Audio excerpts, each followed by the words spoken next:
Salam traders, balik lagi sama saya Andi Firmansyah di channel ESG.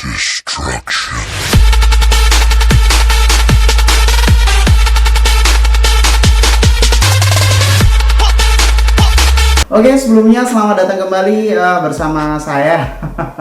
Karena memang beberapa minggu yang lalu atau mungkin bahkan hampir 1 bulan itu saya kena sakit ya, sakitnya sakit tipes ya. Jadi pertama kali saya kena tipes kaget banget. Ternyata sesusah itu sembuh dari tipes gitu ya. Tapi sekarang akan lanjut kembali untuk membuat video tentang cryptocurrency. Oke, langsung saja. Video kali ini saya akan membahas tentang bagaimana sih tata caranya, kapan saat kita ya waktu yang tepat untuk melepaskan posisi yang sedang kita hold gitu kan. Jadi kapan waktu yang pas untuk mengloskan? Karena ada beberapa orang yang mungkin beranggapan bahwasanya stop loss itu adalah udah hal yang paling ideal. Tetapi ada beberapa hal yang mungkin tidak kalian pahami, atau mungkin ini adalah sebuah realistis gitu kan. Sebuah acuan realistis yang bisa mendasarkan kita terhadap benar atau salahnya posisi kita, oke? Atau pantas atau tidaknya posisi kita. Tapi sebelum itu jangan lupa klik like, comment, dan subscribe ya. Logikanya kalau misalnya kalian nggak subscribe, ngapain saya buat video lagi? Dukung terus channel ini menjadi channel edukasi cryptocurrency yang terbaik di Indonesia.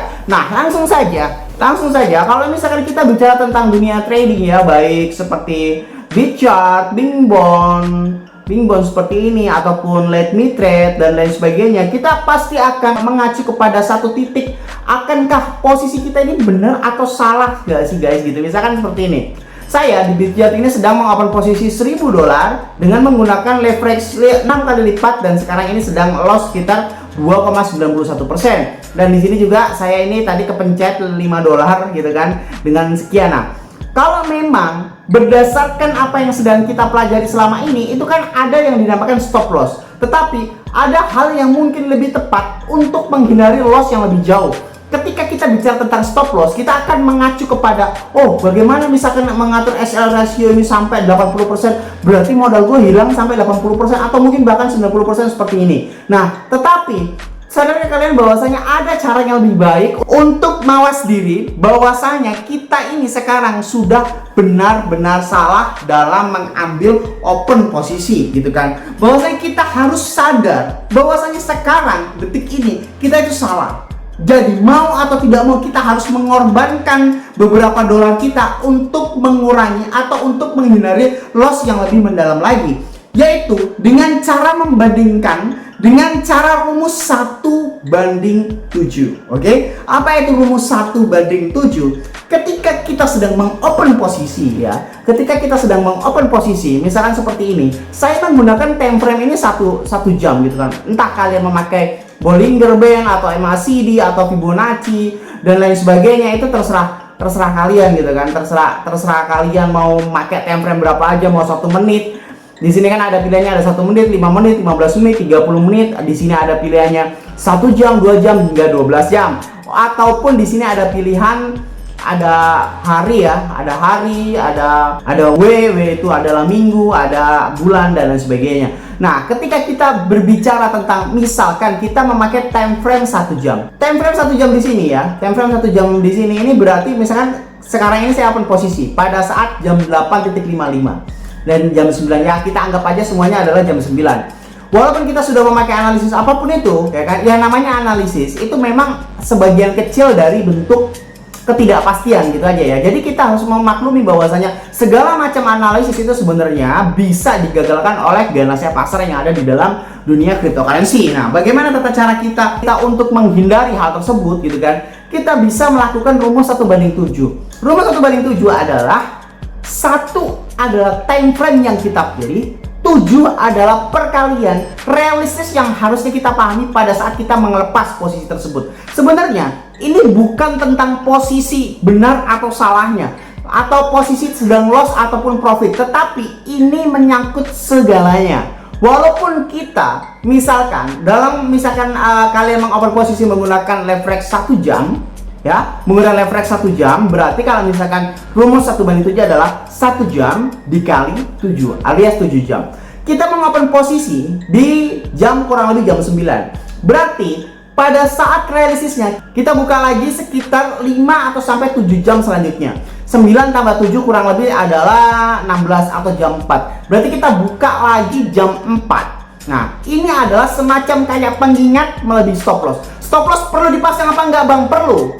Apabila di sela-sela waktu 7 jam itu terjadi impact atau terjadi dump yang sangat besar-besaran kayak gitu ya, itu perlu di set stop loss kurang lebih sekitar 30 atau sampai 70%. Nah, selain itu, pada saat kita menggunakan rumus perbandingan 1:7, itu adalah saatnya kita untuk melepaskan entah profit ataupun loss. Itu memang sudah benar-benar terjadi. Oh, kita harus mengakui bahwasanya sekarang open posisi kita ini sedang salah. Pada saat setelah 7 jam, karena saya memilih time frame 1 jam ya. Kalau misalkan kalian memilih time frame 30 menit ya berarti 30 menit kali 7 kayak gitu aja. Pada saat di jam 4 nanti, karena saya mau memakai time frame 1 jam dan 7 jam setelah jam pada saat open posisi saya jam 9 adalah jam 4. Pada saat jam 4 nanti ketika saya loss sudah 7% atau loss 10%, alangkah lebih baiknya itu kita merelakan saldo kita yang telah loss itu. Karena stop loss itu perlu, loss itu perlu ya kan, kita meng-cut loss itu perlu. Kalau memang kita tidak memakai cut lossan seperti itu, bisa jadi saldo kita akan kehilangan semuanya. Bisa jadi kita akan kehilangan seluruh saldo kita yang kita open posisikan. Seperti itu ya. Jadi misalkan pada saat nanti jam 4, karena saya memakai time frame 1 jam, ini saya loss 7%. Daripada diterusin di hold, ada biaya inap dan lain sebagainya ya kan, kecuali Anda pakai let me trade ya. Let me trade ini tidak ada biaya inapnya. Nah, misalkan saya pakai Bityat ini kan ada biaya inapnya tuh. Nah, dari sini daripada kita kena biaya inap dan tidak pasti untuk berharap sesuatu yang tidak pasti, alangkah lebih baiknya kita relakan saja 7% yang telah loss itu tadi. Kayak gitu ya.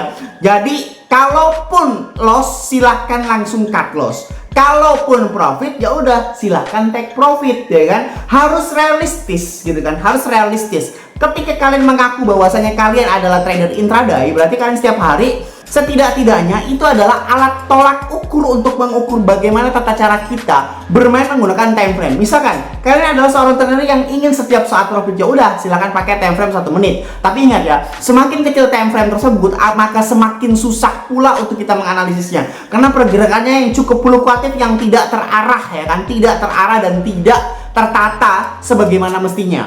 Hal yang paling realistis adalah minimal adalah 15 menit paling minimal. Berarti 15 menit kali 7 udah berapa tuh? Ya kurang lebih sekitar 1 jam 2 jam kalian akan take profit ataupun loss. Jadi sebenarnya trading itu bukan antara terus-menerus profit, tetapi trading itu memang ada kalanya kita loss, ada kalanya kita profit. Tetapi bagaimana tata cara kita untuk money management, untuk semuanya mengendalikan tentang bagaimana loss dan profit supaya kita bisa menjadi trader yang handal. Loss itu pasti, profit itu tidak pasti. Maka bagaimana caranya agar waktu loss itu sedikit, waktu itu profit banyak. Jadi antara likuiditas profit dan likuiditas loss itu masih banyak kan di profitnya daripada lossnya. Trader yang tidak pernah loss itu mungkin hampir mustahil gitu kan, mungkin hampir mustahil. Misalkan ya, ini saya contohkan lagi ya. Tadi kan loss, dan sekarang ini udah mulai profit ya sekitar 0,2% di sini.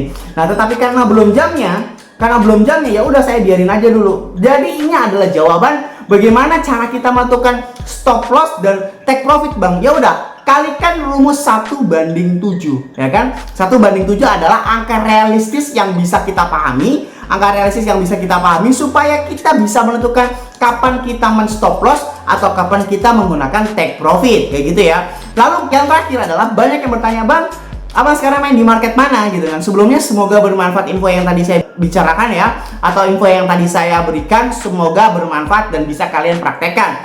Kalau pertanyaannya adalah, Bang sekarang main di mana? Saya main di semua market. Saya tidak memihak market manapun. Saya main di Let Me Trade, saya main di Bing Bond, saya main di Bityat, saya main di Snapex, saya main di Indodax dan sebagainya. Kenapa seperti itu? Karena setiap market mempunyai keunggulan masing-masing yang mungkin akan saya bahas di video selanjutnya ya. Bagaimana tata cara kita untuk menentukan supaya pertanyaan-pertanyaan yang misalkan ya, ada pertanyaan yang cukup bagus seperti ini. Bang, kenapa lu main banyak market? Kenapa lu nggak fokus ke satu aja? Gini bro, ada satu hal yang tidak mungkin bisa dijelaskan, yaitu adalah kondisi pasar. Kondisi pasar ini kadang memaksa kita untuk bermain di market A. Kondisi pasar saat ini memaksa kita untuk main di market B. Contoh ya, ketika market sedang fluktuatif, parah banget fluktuatifnya, naik turun cepet, naik turun cepet. Itu yang paling enak adalah main di Bingbone. Kenapa main di Bingbone? Karena Bingbone adalah kelebihannya dia mempunyai fee trade yang termurah di jagat raya dan jarak spreadnya itu sangat tipis sekali. Jadi bagus untuk market pada saat fluktuatif. Kalau kita pengen ngehold atau market sedang tidak terlalu bergerak, ya kan? Itu saya biasanya main di let me trade. Kenapa? Kalau misalkan main di let me trade itu adalah tidak ada biaya in-up-nya, mau saya hold sampai kapanpun itu tidak ada resiko apapun gitu kan. Kalau di Bingbone ada biaya in-up atau biaya funding fee, bahkan setiap 4 jam kita ditarik dananya kayak gitu ya. Jadi kalau misalkan market lagi cepet, biasanya saya main di Bingbone. Seperti itulah trading, seperti itu trader yang benar-benar profesional. Dia bisa memposisikan market mana yang pantas untuk dimainkan pada saat di era pasar sekarang, pada saat di kondisi pasar sekarang, seperti itu ya. Misalkan lagi cepet berarti main di Bingbone, lagi lambat berarti main di LMT karena tidak ada biaya funding fee maupun biaya in-up. Kalaupun lagi sedang-sedang saja, biasanya saya suka main di Bitget dan Snapex. Snapex adalah suatu market yang benar-benar user friendly gitu kan. Di antara semua market yang paling gampang dioperasikan adalah Snapex, walaupun dia tidak ada kelebihannya sama sekali, seperti itu ya.